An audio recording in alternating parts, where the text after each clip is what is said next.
Hi St Peters, it's Miss Brown back reading Araminta Spook, Chapter 4 of Araminta Spook, My Haunted House.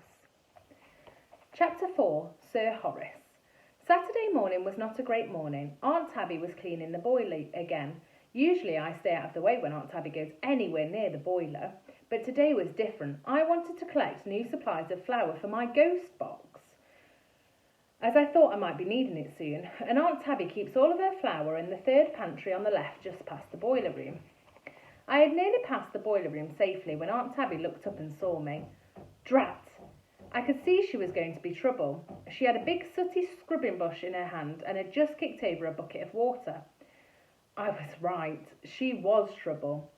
Araminta, dear, said Aunt Tabby, will you please go and put Sir Horace back together?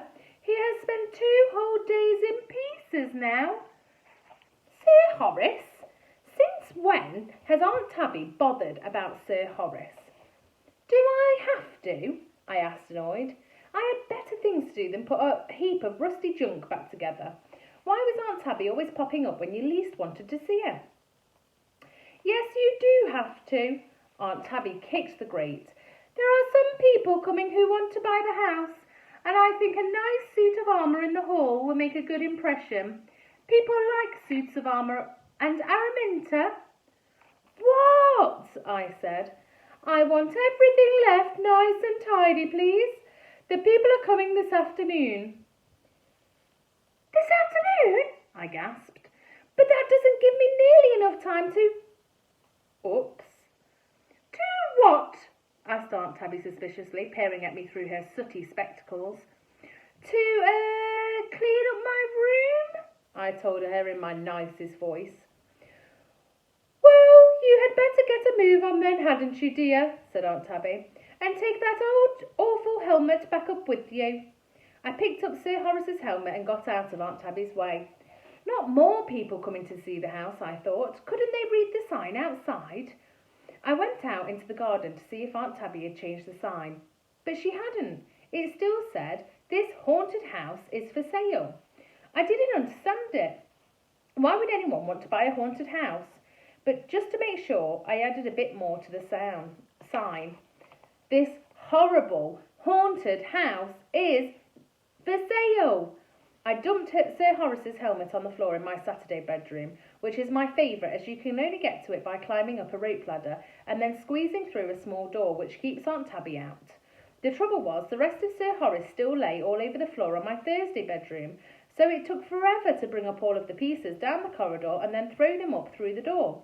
I'm a pretty good shot, but I have to admit that not all the pieces got through the door on the first time. I started to put Sir Horace back together, and while I was working out which arm went where, I thought about my plans for the afternoon. I thought that maybe I could try the treacle on the doorknob with the invisible tripwire plan, although I might need the slime bucket surprise too, just to make sure.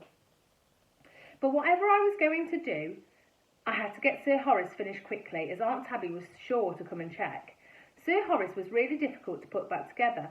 There are even more dents in him now, and lots of pieces that wouldn't go back the right way.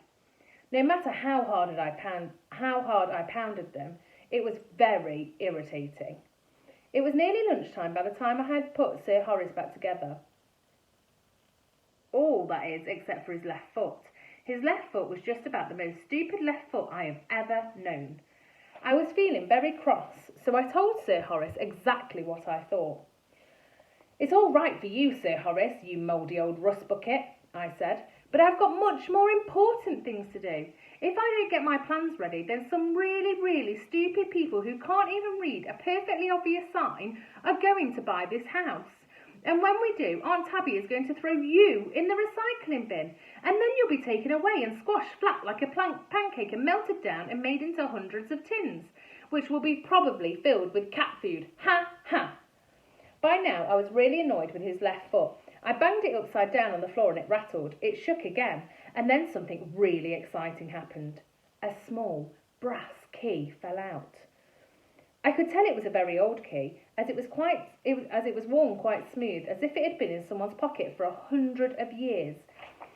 But the best part was that it had an old brown label tied to it, and on the label was some faint spidery writing in the very old-fashioned letters.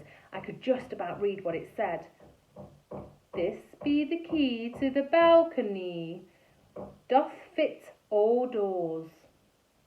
Balcony was a funny word. I wondered what it meant. It sounded like a faraway land or an ancient underground city. Maybe, I thought, the key belonged to a treasure chest on a desert island called Balcony. I said the word out loud to myself, imagining the palm trees swaying and the water lapping at my feet.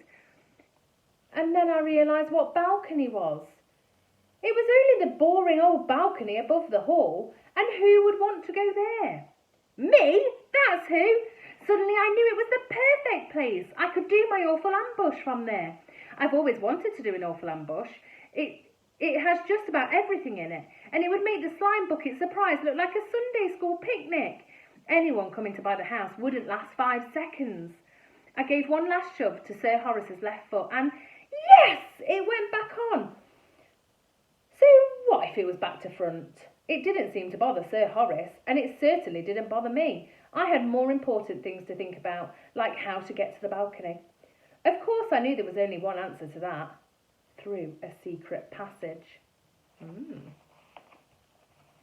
Okay. I can't wait to find out what happens next.